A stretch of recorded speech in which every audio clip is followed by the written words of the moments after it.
প্রধানমন্ত্রী তারেক রহমান এতিম ও আলেম ওলামাদের সম্মানে একটা ইফতার মাহফিল আয়োজন করেছেন। এই ইফতার মাহফিলের কিছু পিকচার সামাজিক যোগাযোগ মাধ্যমে তোলপাড় সৃষ্টি করছে, ভাইরাল হচ্ছে, ব্যাপক আলোচনা হচ্ছে। It's very significant. বিশেষ করে বাইতুল মুকাররমের খতিব তাকে নিতে পেরেছে তারেক রহমান, তার নসিহত শুনেছে এবং তিনিও তারেক রহমানের পাশে বসে চমৎকার ভাবে নসিহত করেছেন। শেখ আহমদুল্লাহ, শেখ আব্দুর রাজ্জাক বিন ইউসুফ, অনেকেই। তো এটা তাদের অনুসারীরা ব্যাপকভাবে প্রচার করছে। হ্যাঁ, এটার তাৎপর্য কি এবং এটা কেন করেছে এবং এটার ইম্প্যাক্ট কি? এটার একটা সূক্ষ্ম দিক হচ্ছে যে জামাত ইসলামের রাজনীতিকে মাইনাস করার একটা চেষ্টা, সংকুচিত করার চেষ্টা। জামাতের রাজনীতি কেউ খেতে পারবে না, মাইনাস করতে পারবে না, তবে জামাতের রাজনীতির গ্রাউন্ডকে যথেষ্ট সংকুচিত করার একটা চেষ্টা এখানে আছে। দেখেন, এই ইফতার মাহফিলের নানান ভালো দিক আছে, অ্যাপ্রিসিয়েট করার দিক আছে। যেমন হাসিনার আমল, এটি একটু তুলনা করি। হাসিনার আমলে আলেমুল আমাদের দাম ছিল না। বিশেষ করে দালাল আলেমরা ছাড়া কেউ হাসিনার দরবারে ঢুকতে পারতো না। প্রকৃতপক্ষে যে আলেমদের গার্ডস আছে তাদেরকে হাসিনা কখনো অ্যাক্সেস দিত না। হাসিনার পালিত আলেমদের মাধ্যমে কওমি জননী অমুক তমুক উপাধি দিত এবং হেফাজতের আলেমুল আমাদেরকে ব্যবহার করতো হাসিনা। কিন্তু যাদের ব্যক্তিত্ব আছে তাদেরকে হাসিনা নির্যাতন করতো। কাজী ইব্রাহিম বা এই টাইপের আলেমদেরকে কিন্তু হাসিনা নির্যাতন করেছে, আপনারা দেখেছেন। আরো বড় বড় আলেম ওলামা, জুনায়েদ বাবুনগরী, আরো যেরকম আছে মহিবুল্লাহ বাবুনগরী, আল্লামা জুনায়েদ বাবুনগরী, তাদের উপর হাসিনার প্রচন্ড আক্রোশ ছিল। হাসিনা আলেম ওলামাদের সম্মান করতো না। হাসিনা ছিল একজন ভয়ানক এক মহিলা, উপরে উপরে প্রচার করতো তাহাজ্জুদ পড়ে, কিন্তু আসলে ওই সময় মদ খেত। That was Hasina. এই জায়গায় তারেক রহমান অসাধারণ। তারেক রহমান আলেম ওলামাদের এবং এই ইয়াতিমদের সম্মানে যে ইফতার, সেই ইফতারে ব্যক্তিত্ব সম্পন্ন নন পলিটিক্যাল আলেম, যারা কোনো রাজনৈতিক দলের তোয়াজ করে না, যারা কাউকে গুণে কথা বলে না, তাদেরকে দাওয়াত দেওয়ার মতো সৎ সাহস দেখাতে পেরেছেন তারেক রহমান। এটা ডেফিনেটলি আমরা অ্যাপ্রিসিয়েট করব। এটা আলাদা, তারেক রহমানের পক্ষে এটা সম্ভব হয়েছে। কিন্তু সুশাসন, রাষ্ট্রের উপর নিয়ন্ত্রণ কিংবা সবকিছু ঠিকঠাক ভাবে চালানো, এগুলোতে তারেক রহমান চাইতে হাসিনার ক্যাপাসিটি বেশি ছিল বলে এখন পর্যন্ত মনে হচ্ছে। যাই হোক, এখন পর্যন্ত পুরোপুরি মূল্যায়নের সময় আসেনি। তবে ওভারঅল বিএনপির শাসনের চাইতে আওয়ামী লীগ শাসনের ভালো ছিল, এতে কোনো সন্দেহ নেই। বিএনপির ইতিহাস দুঃশাসনের ইতিহাস। ভোট চুরি থেকে শুরু করে সামাজিক অপরাধের রেট, দুর্নীতির রেট, এটা আওয়ামী লীগের চাইতে বিএনপির অনেক বেশি। কিন্তু তারেক রহমান ব্যক্তি হিসাবে খালেদা জিয়ার সন্তান এবং জিয়াউর রহমান সন্তান, এই ছাপ এতে তার মধ্যে আছে এবং আলাদা বৈশিষ্ট্য তার মধ্যে আছে। যেমন এই বাইতুল মুকাররমের খতিব, তিনি কাউকে তোয়াজ করে কথা বলেন না, তিনি তার কথা বলেন এবং তিনি কারো দালাল না, এটা আমরা চোখ বুঝে বলতে পারি। সেই বাইতুল মুকাররম খতিব ট্রান্সজেন্ডার সহ নানান বিষয় তারেক রহমানের সামনে মুখের উপর যা বলেছে, এটা বাংলাদেশে একটা বিরল অধ্যায়। অতীতের কোন প্রধানমন্ত্রীর সামনে মুখের উপর এরকম কোনো কথা বলার সুযোগ ছিল না এবং এই সুযোগ, এই সম্মান, এই স্বাধীনতা কোনো আলেম ওলামা পায়নি। এবং প্রথমে একটু সমালোচনা করিনি এখানে, যে আলেমদের সম্মানে ইফতার মাহফিল করেছেন, সেখানে ইয়াতিমদের ঢুকিয়ে দিয়েছেন কেন? এইসব ফাজলামি কোথায় পেয়েছেন? আলেম ওলামা, ইমাম, খতিব, এটা আলাদা একটা ক্যাটাগরি, তার মধ্যে ইয়াতিমদের ঢুকিয়েছেন কেন? ইয়াতিমরা সম্মানিত, ঠিক আছে, এতিমরা সম্মানিত, এই কথাটাও ঠিক না। এতিমরা আমাদের কাছে স্নেহের, তাদের প্রতি আমাদের দায়বদ্ধতা রয়েছে।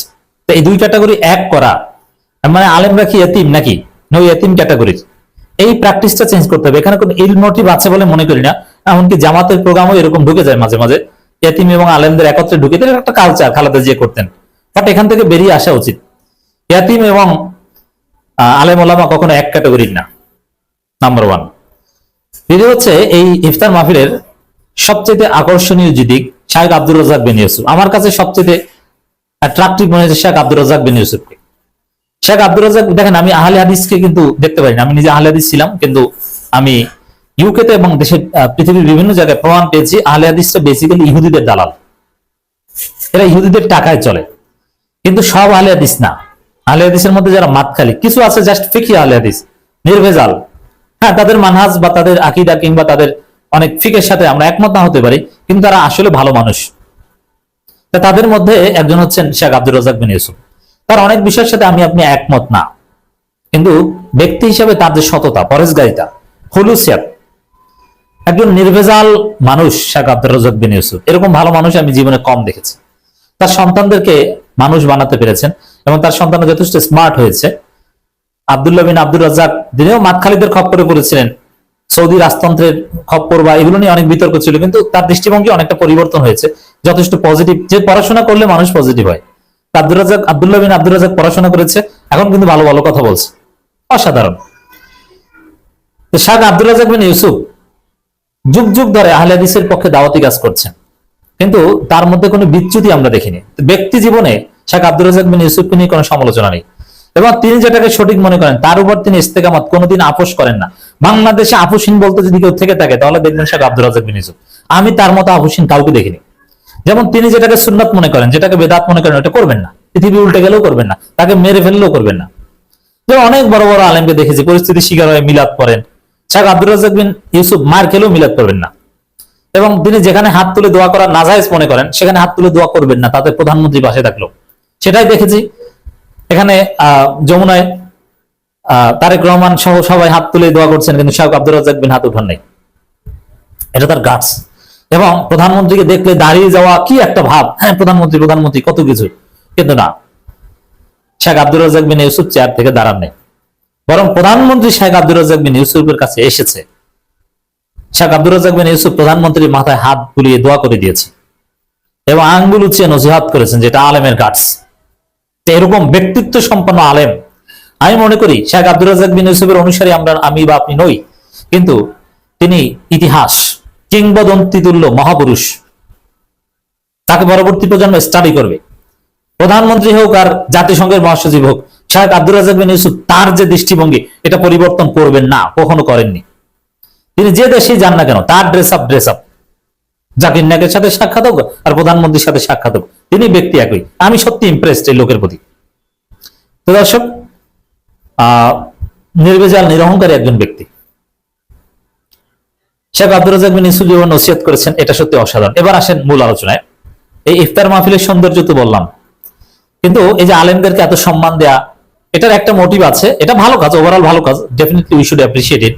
কিন্তু এই ক্ষেত্রে একটা জায়গা আছে যে জামাতের রাজনীতি এতে কিছুটা সংকুচিত করার চেষ্টা এখানে আছে। যেমন আলেম ওলামারা, প্রধানমন্ত্রী যদি আলেমদের এত সম্মান করেন, আলেমরা প্রধানমন্ত্রী দপ্তরে যদি যায়, বিএনপিতে যদি আলেম ওলামারা যথেষ্ট কমফোর্ট ফিল করে, যেটা বিএনপির হিস্ট্রি ছিল, তাহলে স্বাভাবিকভাবেই অন্য ইসলামী দলের গুরুত্ব কমে। যে না, বিএনপি তো আমাদেরকে যথেষ্ট সম্মান দিচ্ছে, আলাদা ইসলামী দল লাগবে কেন, এই দৃষ্টিভঙ্গি ঢুকে যায় অনেকের মধ্যে। কারণ সব আলেমরা তার পলিটিক্সে বিশ্বাস করেন না বা পলিটিক্স করবেন না। তো এই জন্য এই বায়তুল মুকাররমের খতিব আব্দুর রাজ্জাক বিন ইউসুফ, আহমদুল্লাহরা অন্য সবার কাছেই যাবেন, বা তারা বিএনপি করেন তা না, প্রধানমন্ত্রীর কাছে গিয়েছেন, বিএনপির কাছে গেছেন তা না, বিএনপির দাওয়াতে গেছেন সেটাও না, প্রধানমন্ত্রী দাওয়াতে গিয়েছেন। যাই ঘটুক না কেন, এটা ইসলামী রাজনীতি যারা করে তাদের অবস্থানকে কিছুটা হলেও সংকুচিত করবে, এতে কোনো সন্দেহ নেই। এবং বিএনপি এই ধরনের দলকে আরো মজবুত করবে।